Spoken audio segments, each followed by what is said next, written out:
হাৰিয়ানাৰ ৰৌতাকত উৰিল অসমৰ বিজয় ধ্বজা। ছাত্ৰ অলিম্পিক ৰাষ্ট্ৰীয় গেমছত ২৬টা পদক দখল। অসম ছাত্ৰ অলিম্পিক সন্থাৰ শুভেচ্ছা।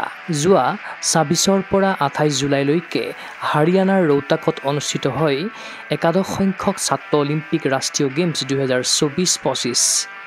এই ৰাষ্ট্ৰীয় প্ৰতিযোগিতাত অংশগ্ৰহণ কৰিলে অসম ছাত্ৰ অলিম্পিক সন্থাৰ নেতৃত্বত যোৱা ৩০জনীয়া দলটোৱে।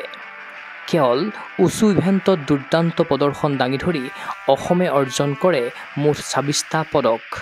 ইয়াৰে ২০টা সোণ আৰু ৬টা ৰূপৰ পদক। তদুপৰি এই প্ৰতিযোগিতাত অসমে লাভ কৰিলে সৰ্বশ্ৰেষ্ঠ দলৰ খিতাপ।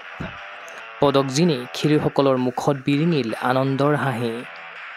দলটোৰ নেতৃত্বত আছিল অসম ছাত্ৰ অলিম্পিক সন্থাৰ সম্পাদক মনোজ কুমাৰ দাস। টীম মেনেজাৰৰ দায়িত্ব পালন কৰিলে ৰমেন বড়ো, সত্যজিৎ ৰাভা আৰু প্ৰাঞ্জল ৰাভাই। তদুপৰি প্ৰশিক্ষক হিচাপে আছিল বিষ্ণু বড়ো আৰু ববিতা দাস।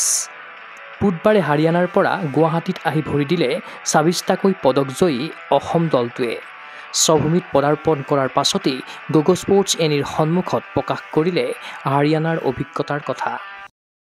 আমি যোৱা ২৬ তাৰিখৰ পৰা অনুষ্ঠিত হোৱা ১১ সংখ্যক ছাত্ৰ অলিম্পিকত আমি ভাগ লৈছিলোঁ অসম দলে। আৰু আমাৰ ইয়াত গ'ল্ড মেডেল পাবলৈ সক্ষম হৈছে ২০জনে। আৰু টোটেল আছিলে আমাৰ ২৮জন, তাৰে ৬জনে পাইছিলে আমাৰ চিলভাৰ মেডেল, তাৰপিছত আৰু বাকী 2জনে পাইছে আমাৰ ব্ৰঞ্জ। তো আমাৰ এই টীমটোৱে গৈছিলোঁ, গোটেইখিনিৰে ভাল প্ৰদৰ্শন হোৱা বুলি পেলাই ছাত্ৰ অলিম্পিক সন্থাৰ আমাৰ জেনেৰেল ছেক্ৰেটাৰীয়ে কৈছে।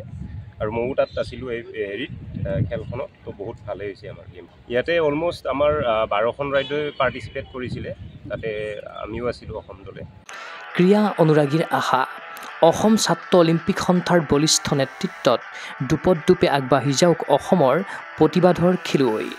নিউজ ডেস্ক ৰিপোৰ্ট, গগো স্পৰ্টছ এনি।